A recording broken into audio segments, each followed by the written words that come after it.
pagi. Jadi minumnya air putih aja, Pak. Ya, saya ngajarin untuk tidak makan ya, tidak makan. Bukan tidak minum ya, Jas, tidak makan. Berarti boleh minum. Ya iya, karena tidak makan ya boleh minum. Berarti minum itu tidak ada masalah. Ya, yang saya selalu ungkapkan adalah tidak makan. Artinya tidak mengasupkan yang disebut sebagai makanan. Minuman kalau untuk kehidupan harus ya. Kalau puasa tidak makan, tidak minum, ya kalau kuat boleh.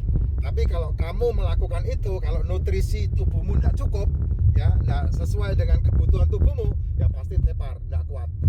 Ya, tidak kuat. Kamu bisa melakukan puasa tidak makan, tidak minum.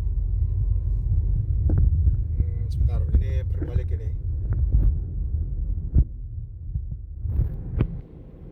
Nah, kamu melakukan puasa tidak makan, tidak minum, itu hanya bisa dilakukan ketika tubuhmu ternutrisi dengan baik. Kalau puasa religi, Pak, enggak. Maaf ya, Ramadan kemarin itu kan hanya kamu memindahkan jam makanmu aja. Ya, yang harusnya siang makan, kamu jadikan malam makan karena ketakutanmu kelaparan, sehingga kamu merubah jam makannya. Bukan itu, bukan seperti itu. Kalau kamu mau betul-betul yang namanya puasa, puasanya itu dari matahari terbenam sampai matahari terbenam. Saya punya dalilnya. Ya, dari matahari terbenam, jam berapa matahari terbenam? Jam 6. Oke, matahari terbenam jam 6. Berarti kamu makan jam 6 sore, besok sorenya jam 6 baru makan lagi. Itu puasa yang benar. Nah, kalau kamu bisa melakukan tidak makan, tidak minum, jos. Tapi untuk pemula, jangan lakukan itu. Karena kamu butuh nutrisi. Tubuhmu itu butuh nutrisi. Kalau matahari terbenam jam setengah 7, jam 6.30, nah kamu makan jam 6.30, besok paginya lagi makan jam 6.30. Nah, kalau kamu betul-betul melakukan tidak makan, ya kamu tidak mengejar makanannya. Ya biarkan aja jam 6.30.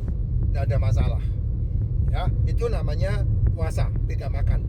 Ya, minum, kalau menurut saya, sebelum kamu melakukan puasa tidak makan 72 jam, kamu harus melakukan tidak makan 8 jam, 16 jam, 18 jam. Itu caranya. Supaya apa? Supaya kamu bisa bertahap. Dan itu ada caranya untuk bisa bertahap melakukan itu. Karena kalau tidak, kamu tepar, Jess. Kamu tepar banget, ya. Kamu pasti tepar. Kenapa tepar? Karena tubuhmu tidak ternutrisi. Ya. Kalau minumnya air putih bisa, Pak. Ya, kalau kamu bisa minum air putih dan kuat melakukan itu, ya top banget, hebat. Berarti tubuhmu ternutrisi dengan baik. Tapi untuk masalah ini, untuk orang-orang Indonesia tidak bisa. Kenapa? Karena orang-orang Indonesia, sorry ini maaf sebelumnya, ya, karena orang-orang Indonesia tidak ternutrisi dengan baik. Orang Indonesia cenderung makanannya adalah sampah. Mereka tidak peduli dengan gizi, mereka tidak peduli dengan nutrisi. Yang mereka peduli hanya, oh enak ini, oh enak ini. Sedangkan yang enak menurut kamu pasti bicara masalah bumbu, terbumbui dengan baik. Nah, bumbu itu bicara masalah natrium. Natrium itu hanya kecil yang dibutuhkan sama tubuh. Ya, itu termasuk salah satu mineral yang dibutuhkan sama tubuh, namanya natrium, dan itu yang terbanyak kamu asupkan. Nah, segala sesuatu yang banyak itu pasti memberikan dampak yang negatif dalam tubuh. Nah, sementara tubuhmu membutuhkan nutrisi mikro yang namanya mineral, yang namanya vitamin. Nah, kamu boleh searching di Google tentang apa itu nutrisi mikro, apa itu mineral, apa itu vitamin. Nah, kamu boleh lihat di Google apa itu vitamin, apa itu mikronutrisi, apa itu mineral. Kamu search di Google, banyak banget itu. Ada kalium, ada magnesium, ada apa namanya itu vitamin, ada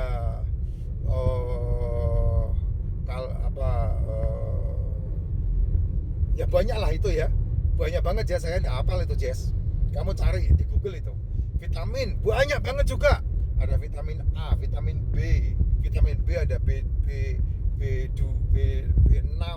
B8, B9, B12, B kompleks, B1, B2, vitamin C, vitamin D, ada D2, D3, ada vitamin K, ada vitamin K2, K3, D3, K2, vitamin apa lagi itu?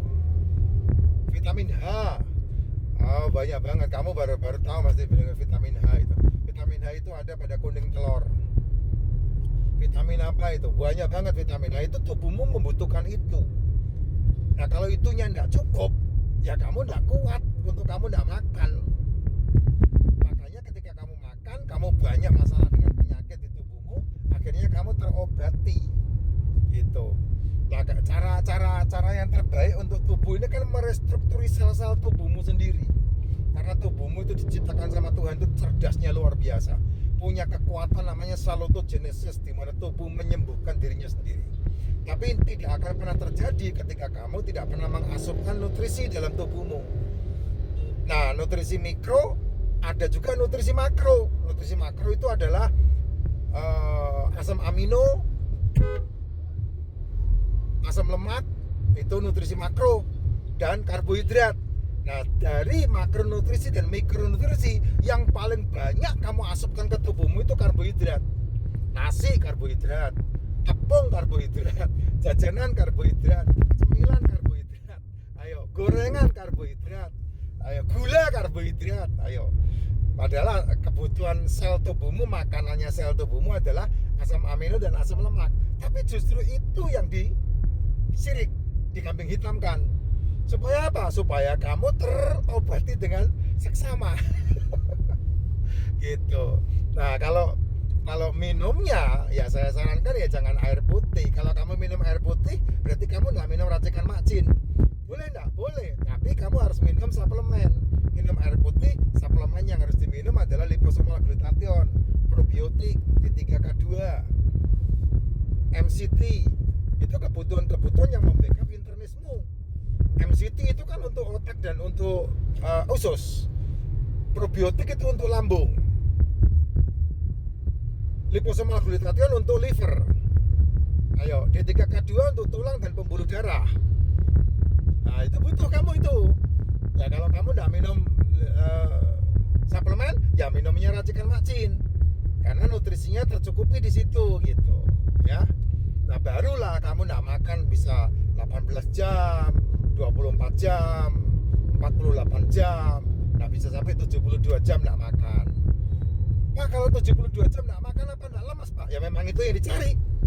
Lemesnya itu yang dicari, karena dengan cara lemes itu seluruh sel-sel tubuhmu akan merestrukturisasi, mikrobiotanya akan terstrukturisasi dengan baik, dan kemudian akan merilis semua yang bermasalah dalam tubuhmu, termasuk emosi, termasuk anxiety, termasuk kekhawatiran, termasuk amarah, kebencian, dengki, iri, itu akan hilang semua sehingga kamu bisa berjalan dengan baik, ya. Jangan jadikan kalau kamu nggak makan itu untuk dapat ilmu sakti gitu, enggak. Itu bohong semua itu kerjaan dukun itu. Ya, tapi kalau kerjaan kesehatan, ya itu caranya kamu merilis tubuhmu sehingga kamu nggak gampang marah, nggak gampang emosi, nggak gampang nyalain orang, ya nggak gampang cari kambing hitam gitu. Karena apa? Karena dengan kamu melakukan 72 jam tidak makan, stem selmu tumbuh. Nah, itu penyakit apapun bisa sembuh tuh. Mau kanker stadium 7 sekalipun, kalau kamu melakukan step by step untuk masuk ke puasa 72 jam, itu dahsyat banget. Jadi kamu bisa menghemat jutaan, bahkan ratusan juta uangmu itu, daripada kamu percaya dengan radiasi, daripada kamu percaya dengan kemoterapi, daripada kamu percaya dengan operasi. Mendingan kamu percaya sama dirimu sendiri, murah dan menyehatkan. Karena kanker itu tidak ada obatnya, metabolik itu tidak ada obatnya. Kamu mau obati, satu obat akan menjadi dua obat akan menjadi tiga obat akan menjadi 5 akan menjadi 12 akan menjadi 19 akan menjadi 20. Akhirnya kamu selesai. Dan ujung-ujungnya dokter akan mengatakan, kita udah maksimal bekerja loh, kita udah memberikan yang terbaik loh. Nah, sama, kalau kamu memuasakan dirimu sampai 72 jam, itu pun kamu udah melakukan yang terbaik buat dirimu. Ayo pilih mana? Kepilih kamu habis total dan kemudian innalillahi, atau kamu mencoba dengan keadaan yang sangat memungkinkan dan kamu masih bisa menyimpan hartamu untuk anak cucumu. Semua pilihan di tanganmu. Ujung-ujungnya mati, ya betul. Tapi mati terhormat sama mati terobati beda, Jess. Ya, itu yang kamu harus membuat pilihan.